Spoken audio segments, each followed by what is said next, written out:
चित्रपट भी नहीं है तो आपके हाथ में ही भगवान ने शक्ति दी है।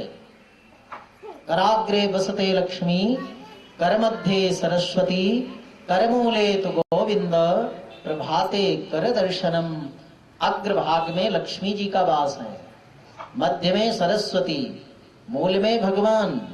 और जिस पर लक्ष्मी, सरस्वती और भगवान की भक्ति, ये तीन चीज मिल गई, फिर चौथी चीज बची क्या? सब कुछ आ गया आपके पास। तो ऐसा दर्शन कर लो, फिर ऐसा हाथ रगड़ करके अपने मुख में लगा लो, तीनों की शक्ति मिलेगी, कृपा मिलेगी। हमारे हाथ में 4 तीर्थ हैं। अग्र तीर्थ देव तीर्थ है, इसलिए देवताओं को जल देते हैं तो ऐसे, सूर्य भगवान को जल ऐसे देते हैं ना, तो ये अग्र तीर्थ देव तीर्थ कहलाता है। पुष्प भगवान को चढ़ाना है तो ऐसे चढ़ाते हैं। ये ऋषि तीर्थ है, ऋषियों को जब पुष्प जल देते हैं तो ऐसे नहीं देते, ऐसे देते हैं, ये ऋषि तीर्थ है। और ये पितृ तीर्थ है, पितरों को जल देते हैं तो ऐसे देते हैं। पिंडदान करते हैं तो यहां से करते हैं, पितरों का स्थान है, पितृ तीर्थ है। और ये ब्राह्म तीर्थ है, स्वयं को आचमन करते हैं तो यहां से करते हैं आचमन। छोटी छोटी बातें हैं, लेकिन आप ध्यान रखो तो आपको बहुत बड़ी उपलब्धि हो सकती है। आप प्रातः काल उठते हो, आपका दायां पैर जमीन में पहले जाता है कि बायां ध्यान नहीं देते, आप दाहिना पैर पहले रखो और पृथ्वी मां से क्षमा मांग लो। समुद्र वसने देवी पर्वत स्तन मंडले, विष्णु पत्नी नमस्तुभ्यम, पाद स्पर्शम क्षमस्व में। हे पृथ्वी मां, तेरे से ही हमें जल मिलता है। ये बोतल में जल आता है कहां से? पृथ्वी से ही ना निकाला जाता है, बोरिंग से। ये कपड़े कहां से मिलते हैं? कपास से बनते हैं। कपास कहां से आता है? जमीन से ही। कपड़े भी जमीन से मिलते हैं। अन्न कहां से मिलता है? पृथ्वी से ही। भोजन क्या, जल क्या, कपड़े क्या, भूषण क्या, सब पृथ्वी मां तेरे से मिलते हैं। मैं तेरे ऊपर पैर रखने जा रहा हूं, मेरे अपराध को क्षमा करना मां। ऐसा कहने से एक आपका धर्म हो गया, पुण्य हो गया, सत्कर्म हो गया। पहले लोग प्रणाम करते थे, जब से पृथ्वी को प्रणाम करना बंद कर दिए तब से भूकंप ज्यादा आने लगे, सुनामी आने लगे। इसलिए पृथ्वी को प्रतिदिन प्रणाम करना चाहिए, अलग से कुछ नहीं करना। आप पैर रखते हो उसके पहले ऐसी भावना कर लो। आप घर, ऑफिस, दुकान, फैक्ट्री में कितने बार रोज आते जाते हो, लेकिन थोड़ा ध्यान रख लो कि घर, फैक्ट्री, दुकान, मंदिर के अंदर पहले जाओ तो अपना दाहिना पैर पहले अंदर रखो। अगर ऐसा करोगे तो आपस में परस्पर प्रेम बढ़ेगा, परस्पर प्रीति सौहार्द बढ़ेगा, साथ ही साथ उस घर में सुख शांति बनेगी, उस ऑफिस, दुकान, फैक्ट्री में समृद्धि, अभिवृद्धि बढ़ेगी, लक्ष्मी का वास होगा। दाहिना पैर जा रहा है कि बायां पैर, ध्यान ही नहीं रहता।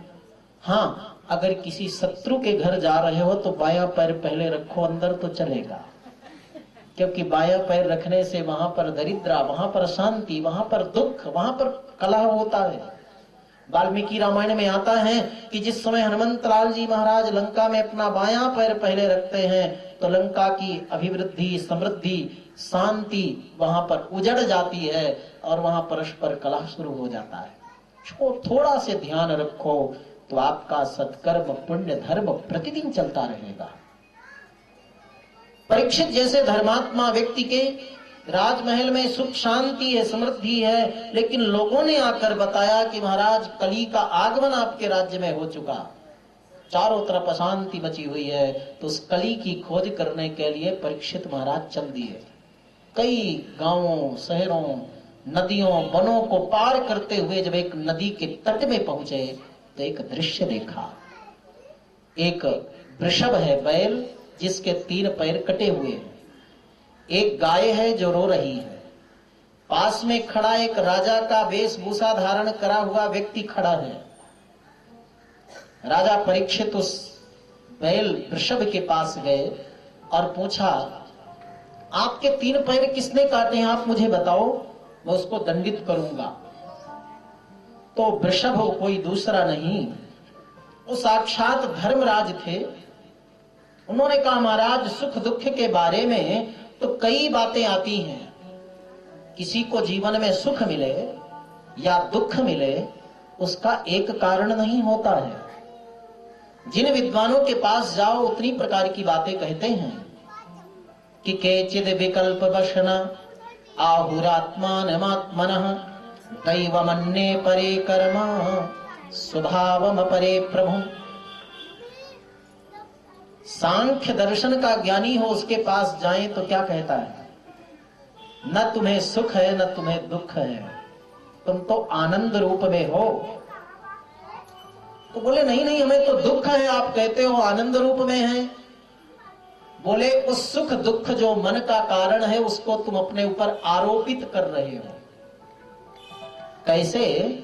जैसे सफेद स्फटिक मणि होती है, स्फटिक मणि बिल्कुल सफेद होती है, उस सफेद स्फटिक मणि के पास अगर आप गुलाब का पुष्प रख दो तो लाल दिखती है, जबकि मणि लाल नहीं है। उसी प्रकार हम अपने मन के सुख दुख को जब अपनी आत्मा में आरोपित कर लेते हैं तो हम भी दुखी लगते हैं, दुखी दिखते हैं। पुष्प को अलग कर दो, मणि शुद्ध दिखती है। मन के इन सुख दुख को अलग से अपनी आत्मा का चिंतन करो तो सुखी होते हो। उसी प्रकार से सुख दुख से आत्मा बिल्कुल परे है, जैसे लालिमा से मणि बिल्कुल परे है। इसी प्रकार जब वेदांती के पास जाते हैं तो वेदांती कहते हैं अज्ञान से तुम्हें दुख हो रहा है। अगर तुम्हें ज्ञान हो जाए कि शुद्ध बुद्ध आनंद रूप में हूं तो आपको कभी दुख नहीं होगा। इसी प्रकार से ज्योतिषी के पास जाओ तो ज्योतिषी कहेंगे तुम्हारे नवग्रह में कोई ग्रह गड़बड़ाया है इसलिए दुखी हो। जिसके पास जाओ उतनी प्रकार की बातें। जब भक्त के पास जाओ तो भक्त कहता है तो जीवन का खेल है, यहाँ पर कभी सुख आता है कभी दुख आता है, कभी सुख आता है कभी दुख आता है। प्रत्येक व्यक्ति के जीवन में सुख दुख आता है।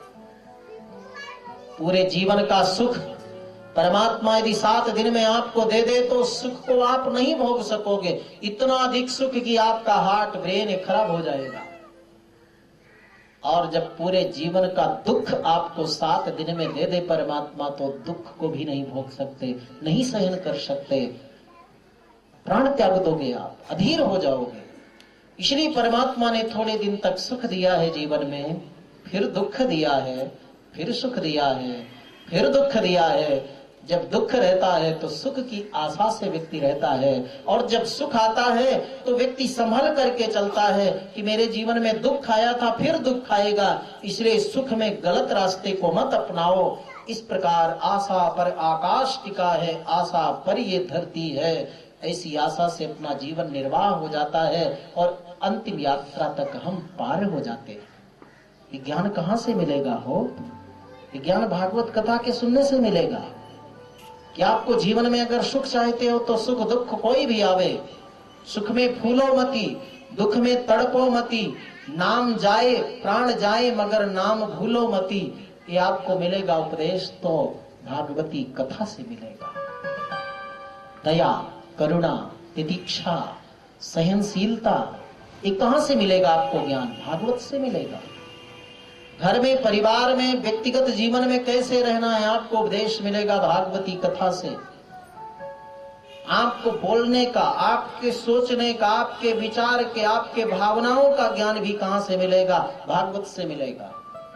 आप सोचो कि टीवी में घर घर की कहानी देख लें और जीवन को समझ लें तो नहीं समझ पाओगे। आप चाहो कि, और एक सीरियल आता है ना जो बहुएं बहुत देखती हैं, देविया देखती है ना, हाँ, सास भी कभी बहू थी, ये देखते हैं ना लोग सीरियल। ये सीरियल से ज्ञान नहीं होता, ज्ञान तो भागवती कथा से होता है वो। इसलिए भागवत में ज्ञान, वैराग्य, भक्ति सब कुछ छिपा हुआ है। ये भी इसमें बताया है कि हमारी वाणी में ही अमृत है और विष है। आगे आप सुनोगे ध्रुव जी के प्रसंग में कि किस प्रकार सौतेली माँ ने ध्रुव जी का अपमान किया। वाणी से हम चाहें तो अपने घर का वातावरण स्वर्ग वैकुंठ बना लें, वाणी के द्वारा हम चाहें तो अगले के मन को, आत्मा को जीत लें। इसलिए वाणी को कितना मृदु रखना ये भी भागवती कथा हमें बताती है। क्योंकि भागवती कथा में भक्ति ज्ञान वैराग्य सब कुछ भरा हुआ है। आओ